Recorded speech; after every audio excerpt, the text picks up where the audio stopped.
4.5 సంవత్సరాల మొద్దు నిద్రపోయి పరిటాల సునీత కొడుకును ధర్మవరానికి దోలి ఈమె హైదరాబాద్లో కూర్చొని వ్యాపారాలు చేసుకుంటా 5 పబ్బులు నిర్వహించుకుంటా వారి కుటుంబ వ్యాపారంలో వచ్చేసి 5 పబ్బులు నిర్వహించుకుంటా వివిధ ప్రదేశాల్లో కాంట్రాక్టులు రియల్ ఎస్టేట్లు చేసుకుంటా అంటే గత 25 సంవత్సరాల సంపాదనతో వేల కోట్లకు పడగలెత్తినటువంటి పరిటాల కుటుంబము వివిధ ప్రదేశాల్లో కాంట్రాక్టులు రియల్ ఎస్టేట్లు నిర్వహించుకుంటే ఎక్కడెక్కడ కాంట్రాక్టులు చేస్తున్నారు మన జిల్లాలో అనేది కూడా లాస్ట్ ప్రెస్ మీట్లో చెప్పడం జరిగింది. ప్రజల్ని విస్మరించినారు. తమను 25 సంవత్సరాల అధికారంలో కూర్చోబెట్టిన ప్రజల్ని విస్మరించి ఈ ధర్మవరము రాప్తాడు నియోజకవర్గాలకు సంబంధించినటువంటి ఒక కాంట్రాక్టు 2019 ఫిబ్రవరి 16, 2019లో ఎస్కేసి కన్స్ట్రక్షన్ ఎల్నారాయణ చౌదరి పరిటాల సునీత కుటుంబీకులకు భాగస్వామ్యంతో కలిసినటువంటి ఎస్కేసి కన్స్ట్రక్షన్ అనే సంస్థ 2019 ఫిబ్రవరిలో పొందినటువంటి కాంట్రాక్టు వివరాలు. ఇది అగ్రిమెంట్ కాపీ. ఇందులో ఇది ఎస్టిమేట్ కాంట్రాక్ట్ అమౌంట్ 57,49,04,000 ఎక్సెస్తో కలిపి 62,54,95,000 శాంక్షన్ అండర్ ఏపీఆర్ఆర్పి గ్రాంట్. సో ఇందులో 52 రోడ్డు పనులు ఉన్నాయి. అడ్మినిస్ట్రేటివ్ శాంక్షన్ 71 కోట్ల రూపాయల దాకా ఉంది. 52 రోడ్డు పనులు వీళ్ళకి ఇచ్చినటువంటి కాల పరిమితిలో అంటే 18 నెలల్లో పూర్తి చేసేదానికి పొందినటువంటి టెండర్ 8.8% ఎక్సెస్. ఆ రోజుల్లో వీళ్ళు టెండర్లు వేస్తే పోటీ వేసేవాడే ఉండడనమాట. 8.8% ఎక్సెస్తో పొందినటువంటి ఈ కాంట్రాక్టు. ఈ 52 రోడ్లలో 19 రోడ్లు ధర్మవరం నియోజకవర్గానికి గతంలో కూడా చెప్పినా మీకు మళ్ళీ ఎలక్షన్ వరకు చెప్తూనే ఉంటా. 19 రోడ్లు ధర్మవరం నియోజకవర్గంలో, 33 రోడ్లు రాప్తాడ్ నియోజకవర్గంలో. కనెక్టింగ్ రోడ్స్ చాలా ఇంపార్టెంట్ రోడ్స్ అండి ఇవి. గవర్నమెంట్ ఒకసారి టెండర్ పిలిచి అగ్రిమెంట్ చేసిన తర్వాత కాంట్రాక్టర్ పనులు చేయాలి. దీన్ని మళ్ళీ వేరొక గ్రాంట్లో ఇవే రోడ్లు టెండర్ పిలవడానికి అవకాశం లేదు. ఇవే రోడ్లను మరొక గ్రాంట్లో కానీ మరొక స్కీమ్లో కానీ మళ్ళీ టెండర్లు పిలవడానికి అవకాశం లేదు. ఎందుకంటే ఏపీఆర్ఆర్పి అనేటువంటి ఒక గ్రాంట్ కింద ఇవి ఆల్రెడీ టెండర్లు పిలవడము, కాంట్రాక్టర్ ఒప్పందం చేసుకోవడం, పనులు మొదలు పెట్టడం కూడా జరిగింది 2019 ఎన్నికలకు పూర్వమే. కానీ అది ఎన్నికల తంతుగా మాత్రమే నిర్వహించడం జరిగింది. తూతు మంత్రంగా ఉన్న రోడ్డును బీకేసి కొద్దిగా మట్టి వేసో కొద్దిగా కంకర వేసో నరకం చూపిస్తున్నారు. 33 రోడ్లలో 3 రోడ్లు మాత్రమే బలవంతాన మేము ఏదో సబ్ కాంట్రాక్టర్లను పంపిస్తే చేసినారు తప్ప నరకం చూపిస్తూ ఉన్నారు పరిటాల సునీత కుటుంబీకులు. ఈ 33 రోడ్లను వేయకుండా ఆయా గ్రామాలకు సంబంధించి ఏ గ్రామానికి వెళ్ళినా ఆయా గ్రామంలో ప్రజల్ని ప్రశ్నిస్తాం. మీ కాంట్రాక్టర్ పరిటాల సునీత రోడ్లు ఎందుకు, ఈ రోడ్డు ఎందుకు వేయలేదు, మీ ఊరు రోడ్డు ఎందుకు వేయలేదు ప్రశ్నించండి. పరిటాల సునీత వచ్చి ఇక్కడ కథలు చెప్పడం కాదు. 25 ఏళ్ళు మంత్రిగా ఎమ్మెల్యేగా ఆమె భర్త పనిచేసిన తర్వాత ఇదేనా రుణం తీర్చుకునేటువంటి పద్ధతి అనేసి ఇవన్నీ చేయకుండా 33 రోడ్లలో 3 రోడ్లు మాత్రమే చేసి అందులో 3ంటికి కూడా బీటీలు వేయలే, ఓన్లీ మట్టి పనులు చేసి ధర్మవరంలోని 19 రోడ్లు ఏవైతే కాంట్రాక్ట్ పొందినారో దాంట్లో 16 రోడ్లు వేసేసినారు. ఎందుకంటే ఇలా ప్రేమ పొంగిపోతాను ధర్మవరం మీద. కొడుకుని అక్కడికి పంపించి అక్కడ పోటీ చేయించాలని 2 ఏళ్ళు తిరగబట్టాయి. ఇండ్లు కూడా కట్టినాడు ధర్మవరంలో. ధర్మవరం టికెట్ ఇవ్వకపోతే రాజకీయ సన్యాసం చేస్తాను కూడా ఛాలెంజ్ చేసినాడు పరిటాల శ్రీరామ్. చేసినాడా లేదా? ధర్మవరం నియోజకవర్గంలో టికెట్ ఇవ్వకపోతే రాజకీయ సన్యాసం చేస్తాననేసి ఛాలెంజ్ చేసినాడు. కాబట్టి ధర్మవరం పైన ప్రేమ పెరిగిపోయి తమను ఓడించిన రాప్తాడు ప్రజలపైన ద్వేషం పెరిగి వీరు ఏ విధంగా వ్యవహరిస్తున్నారో ప్రాక్టికల్గా కళ్ళకు కనపడుతున్నటువంటి సాక్ష్యం. ధర్మవరం నియోజకవర్గంలో 19 రోడ్ల కాంట్రాక్ట్ తీసుకున్నారు, 16 పూర్తి చేశారు. ప్రేమ పెరిగింది కాబట్టి ధర్మవరం పైన. రాప్తాడు నియోజకవర్గంలో 33 రోడ్లను ఇదే ప్యాకేజీలో భాగంగా కాంట్రాక్ట్ తీసుకున్నారు. రాప్తాడు నియోజకవర్గం పైన ద్వేషం పెంచుకున్నారు కాబట్టి, ఇక్కడ ప్రజలపైన ద్వేషం పెంచుకున్నారు కాబట్టి 33 రోడ్లకు కానీ 3 రోడ్లే వేయించడమో చేసినారు. మరి అటువంటి సునీతమ్మ మళ్ళీ ఈ మధ్య 4.5 సంవత్సరం వ్యాపారాలన్నీ చేసి అలసిపోయి డబ్బులు బాగా సంపాదించేసినట్టుంది, మళ్ళీ వచ్చింది రాప్తాడులో తిరుగుతూ ఉంది. ప్రకాష్ రెడ్డి అది చేయలే ఇది చేయలే విమర్శ చేస్తుంది. మా ముఖ్యమంత్రి గారు జగన్మోహన్ రెడ్డి గారు 2,500 కోట్ల రూపాయల మేరకు డైరెక్ట్ బెనిఫిషరీ ట్రాన్స్ఫర్ ద్వారా కానీ ఇండైరెక్ట్ బెనిఫిషరీ ట్రాన్స్ఫర్ ద్వారా కానీ రాప్తాడు నియోజకవర్గాన్ని అభివృద్ధి చేయడం జరిగింది. రాప్తాడు నియోజకవర్గంలో పరిటాల సునీత సొంత మండలంలో పేరూరు డ్యాంకు నీళ్లు ఇవ్వడం జరిగింది.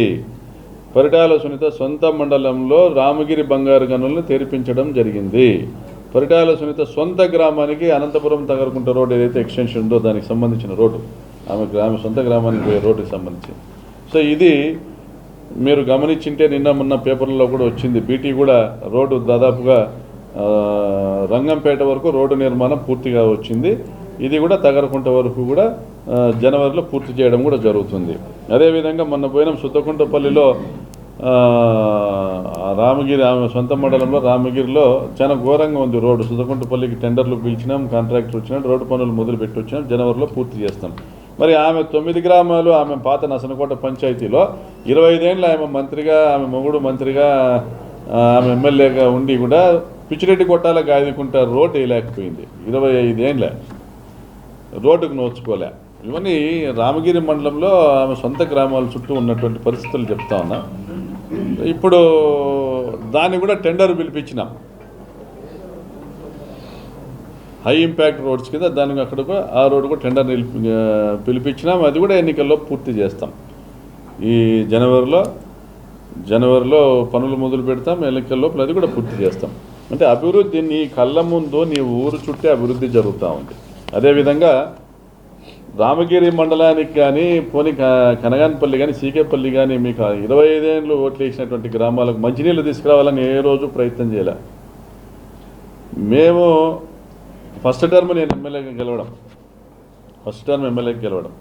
పోనీ 2009 నుంచి 19 వరకు అంటే 10 సంవత్సరాలు నిన్ను గెలిపించినటువంటి అనంతపురం రూరల్, ఆత్మకూరు, రాప్తాడు మండలాలకు మంచినీళ్ళు తీసుకొని రావాలని ఏం ప్రయత్నం చేయలేదు. ఇప్పుడు కూడా నువ్వు అభివృద్ధికి ఆమడ దూరం. అభివృద్ధి అంటే మీ భాష్యంలో పరిటాల కుటుంబం అభివృద్ధి. పరిటాల సునీత ఇంటి పక్కన బంగ్లా పక్కన తమ్ముడు మురళి గొప్పగా బంగ్లా కట్టడం అభివృద్ధి, ఎల్నారాయణ చౌదరి బిల్డింగ్లు కట్టడం అభివృద్ధి, నీకు పాల్చెర్లలో బాలాజీ 100 ఎకరాలు కొనడం అభివృద్ధి, తలుపూరు కాటిగాని కాలువ 20 ఎకరాలు, తలుపూరులో కాటిగాని కాలువ దగ్గర 20 ఎకరాలు నీకు నీ తమ్ముళ్ళు కొనడం అభివృద్ధి, నీకు ముక్తాపురం దగ్గర పరిటాల తిప్పన్న ఫామ్ హౌస్ 30 ఎకరాలు భూమి కొనడం అభివృద్ధి, రెడ్డి చెరువుపల్లి పాలసముద్రం దగ్గర 117 ఎకరాలు రామూర్తి పేరుతో బినామీ పేరుతో కొనడం అభివృద్ధి, 170 ఎకరాల వరకు కియా మోటార్స్ వెనకాల భూములు కొనడం మీ అభివృద్ధి, సోమరాన్లపల్లి రిజర్వాయర్ వస్తుందనేసి అక్కడ అమెరికా వాళ్ళ పేర్లతోనూ ధర్మవరం వాళ్ళ పేరుతోనూ వివిధ రాష్ట్రాల్లో ఉన్న వాళ్ళ పేర్లతోనూ ఆన్లైన్లో భూములు ఎక్కించుకోవడము, మీరు స్వాధీనం చేసుకోవడం అభివృద్ధి, మీరు అక్కడ సోమరాన్లపల్లి చెరువు కింద ఉన్న మీ కమ్మళ్ళ భూములే బెదిరించి తక్కువ రేటుకు కొనుక్కోవడం అభివృద్ధి.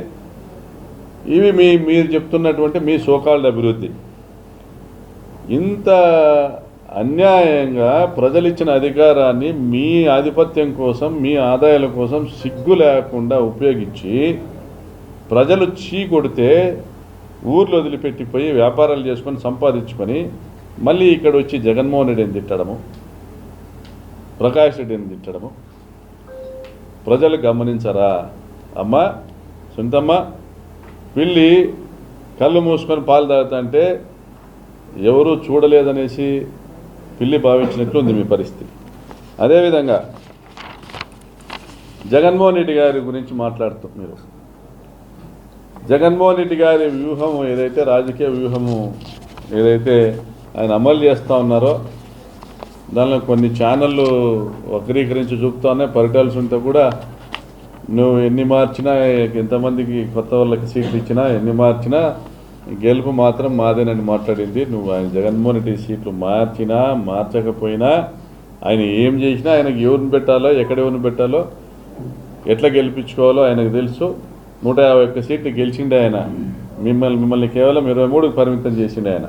మిమ్మల్ని 23 సీట్లకు పరిమితం చేసిన జగన్మోహన్ రెడ్డికి ఎటువంటి వ్యూహాలు రచించాలో తెలుసు, గెలవడం ఎలాగో తెలుసు. ఎందుకంటే ఆయన నమ్ముకుంది ప్రజల్ని, ప్రజలకు మంచి చేసేటువంటి విధానాన్ని నమ్ముకున్నారు కాబట్టి ప్రజలు నమ్ముకున్నారు, భగవంతుని నమ్ముకున్నారు కాబట్టి మంచి చేసిన వాళ్లకు మాత్రమే మీరు ఓటేయండి అని అడగగలుగుతా ఉన్నాడు. అంత ధైర్యంగా ఎవరైనా చెప్పగలుగుతున్నారా? ఎప్పుడైనా నువ్వు మాట్లాడగలుగుతావు సుంటమ్మా నేను మంచి చేసింటే ఓట్లు వేయమని? ఓట్లు వస్తాయా? 5,000 ఓట్లన్నా వస్తాయా? నేను మంచి చేసింటే ఓట్లు వేయండి అంటే ఒక ఓటు వస్తుంది. పోనీ నీ కుటుంబం నీ బంధువులు వేస్తే వేయచ్చు, నీకు కాక ఆ విధంగా గొప్పగా చెప్పుకునేటువంటి స్థాయిలో ఆయన ఉన్నాడు. అదేవిధంగా మీ కుటుంబ వ్యాపారమైన కోడిగుడ్ల వ్యాపారం గురించి, ఎందుకంటే ఈ మధ్య అంగన్వాడీ టీచర్సు హెల్పర్సు ధర్నాలు చేస్తూ ఉన్నారు, మాకు శాలరీలు పెంచండి అనేసి. జగన్మోహన్ రెడ్డి గారు ప్రభుత్వము దానిపైన ఏ నిర్ణయం తీసుకుంటారో వేచి చూడాల్సిన అవసరం ఉంది. ఎందుకంటే ప్రతి ఒక్క నిర్ణయం కూడా ముఖ్యమంత్రి గారు తీసుకోవాలి. ప్రతి ఒక్క నిర్ణయం కూడా మనము మీరు 10 మంది ధర్నా కూర్చొని అడగగానే చేసేది కాదు. దానికి ఈ రాష్ట్రానికి సంబంధించినటువంటి ఆర్థిక పరిస్థితిని బట్టి ఉంటుంది. ఎందుకంటే మీ యనమల రామకృష్ణుడే ప్రకటించిండేది ఈనాడు తాటికాయంత అక్షరాలతో వేసింది. మీరు దిగిపోయినప్పుడు, తెలుగుదేశం పార్టీ దిగిపోయినప్పుడు ఖజానా ఖాళీ చేశాము, ఖజానాను లూటీ చేశాము, 100 కోట్లే మిగిల్చినాము, ఏం చేసుకుంటాడు జగన్మోహన్ రెడ్డి? దొంగతనం అంతా మీరు చేసి, దోపిడీ అంతా మీరు చేసి, ఖజానాన్ని మీరు లూటీ చేసి, ఈరోజు జీతాలు పెంచమనేసి వాళ్ళు ధర్నాలు చేస్తా అంటే పోయి నువ్వు కోడిగుడ్ల మంత్రిగా నువ్వు పోయి వాళ్ళకు ఒత్తాసు పలుకుతా నువ్వు మాట్లాడుతున్నావు. ఏం మాట్లాడుతున్నావు? జగన్మోహన్ రెడ్డి గారు జీతాలు పెంచలేదనేసి. మరి మీరు దేనికి ఉపయోగించుకున్నారు? మీకు ఇచ్చినటువంటి మీ మంత్రిత్వ శాఖలను బాగా మీరు ఉపయోగించుకొని మీ కుటుంబ వ్యాపారంగా కోడిగుడ్లు ఏదైతే అంగన్వాడీ కేంద్రాలకు ఇస్తారో ఆ కోడిగుడ్లను అమ్ముకోవడం అనేది మీ కుటుంబ వ్యాపారంగా మార్చుకున్నారు. ఈరోజు కూడా మీ తమ్ముడు బినామీల పేరుతో వ్యాపారం చేస్తూనే ఉన్నాడు. ఈ జిల్లాలో వివిధ నియోజకవర్గాల్లో చేస్తూ ఉన్నారు, ఈ జిల్లా బయట కూడా చేస్తూ ఉన్నారు. మీ హయాంలో పత్రికల్లో కూడా గమనించడం జరిగింది. రబ్బరు గుడ్లను ఇచ్చినారు, నాసంద్రం సంబంధించి అంగన్వాడీ కేంద్రంలో రబ్బరు గుడ్లు పంపిణీ చేసినారనేసి మీరు మాట్లాడుతూ ఉన్నారు జగన్మోహన్ రెడ్డి గురించి. చంద్రబాబు నాయుడు అయితే మరీ దుర్మార్గంగా అంగన్వాడీ టీచర్ల ఒక ధర్నా పైన గుర్రాలను పంపించినాడు. గుర్రాలు పంపించి గుర్రపు డెక్కలతో అక్కలను తొక్కించి వాటర్ క్యానన్స్తో ఫ్లడ్ను నీళ్లను వాళ్ళ మీద కురిపించి ఆ నీళ్లతో వాళ్ళని ఇబ్బంది పెట్టి అవమానం చేసినటువంటి చంద్రబాబు నాయుడికి సంబంధించినటువంటి పరిటాల సునీత మీరా మాట్లాడేది. మరి చివరిగా మరి ఒక శుభవార్త మనకు జలజీవన్ మిషన్ గ్రాంట్ ద్వారా పెన్నా అహోబిలం రిజర్వాయర్ నుండి ఆత్మకూరుకి 36 కోట్లతో పనులు త్వరలో ప్రారంభించబోతున్నాం. కాంట్రాక్టర్కు వర్క్ ఆర్డర్ ఇష్యూ చేయడం జరిగింది 36 కోట్లతో. పైపులు కూడా దాదాపుగా 15 కోట్ల రూపాయల విలువైన పైపులు కూడా కాంట్రాక్టర్ ఇప్పటికే కొనడం జరిగింది. త్వరలో జనవరి మొదటి వారంలో ఒక గొప్ప అభివృద్ధి సంక్షేమ పథకాలను జగన్మోహన్ రెడ్డి గారు ఇచ్చిన అభివృద్ధి సంక్షేమ పథకాలను ప్రజలకు వివరిస్తూ గొప్ప కార్యక్రమాన్ని కూడా నిర్వహించబోతున్నాం. ఆత్మకూరులో 36 కోట్లతో ఆత్మకూరు వరకు, ఆత్మకూరు నుండి 26 కోట్లతో పాపంపేట వరకు. దీర్ఘకాలిక సమస్య కలకాలం బతికినా కాకిలాగా కాదు, కొన్ని రోజులు బతికినా హంసలాగా బతకాలనేసి. 25 ఏళ్ళు బతికినా మీరు చేసింది ఏంలే, సాధించింది ఏంలే. 5 సంవత్సరాల్లో మనం 17,000 ఇండ్లు ఇచ్చాం, ఇంకొక 8,000 ఇండ్లని శాంక్షన్ పంపించాం. అమ్మ డైరీ ఏర్పాటు చేసుకున్నాం. మహిళల సాధికారతను ఉద్దేశించి పేరూరు డ్యాంకు నీళ్ళు తెచ్చాం. 2,000 బోర్లు ఉచిత బోర్లను వేసాం. నియోజకవర్గంలో మంచినీటి సమస్యను తొలగించడానికి ఆత్మకూరు రూరల్ మండలాలకు గొప్ప స్కీమ్ని తీసుకొని వచ్చాం. అదేవిధంగా రామగిరి, కనగానపల్లి, సీకేపల్లి మండలాలను ఉద్దేశించి కూడా తాగునీటి పథకాల కింద జేజేఎం కింద మళ్ళీ టెండర్లు పిలిపించాం. త్వరలో ఈ నెలాఖరు లోపల కాంట్రాక్ట్లు ఫైనలైజ్ చేస్తాం. జనవరిలో కుంటిమద్ది చెరువు నుంచి మొత్తం చెన్నై కొత్తపల్లి చెరువుకు మరియు రామగిరి మండలంలోని పోలేపల్లి, కుంటిమద్ది, గంతిమర్రి పంచాయతీలకు, బదలాపురం చెరువు నుంచి పార్షియలీ కనగానపల్లి మండలము, మిగిలిన రామగిరి మండలానికి నీళ్ళు ఇచ్చేటువంటి పనులు మొదలు పెడతా ఉన్నాం. తప్పనిసరిగా ఎన్నికల్లోపు గణనీయమైన అభివృద్ధిని చేస్తూ 6 నెలల్లో ఈ మొత్తం ప్రాజెక్టులు పూర్తి చేయబోతున్నామని తెలియజేస్తున్నాం. అదేవిధంగా ఆలమూరు జగనన్న కాలనీలో 11.5 ఎకరాను రాష్ట్ర ప్రభుత్వం 15వ తేదీ జరిగిన క్యాబినెట్ మీటింగ్లో గార్మెంట్ పరిశ్రమ ఏర్పాటుకై ఏపీ ట్రేడ్ ప్రమోషన్ కార్పొరేషన్ వారికి కేటాయించడం జరిగింది. త్వరలో సంక్రాంతి పండుగ రోజున గార్మెంట్ పరిశ్రమకు కూడా భూమి పూజ చేయడం జరుగుతుంది, పనులు కూడా ప్రారంభించడం జరుగుతుంది.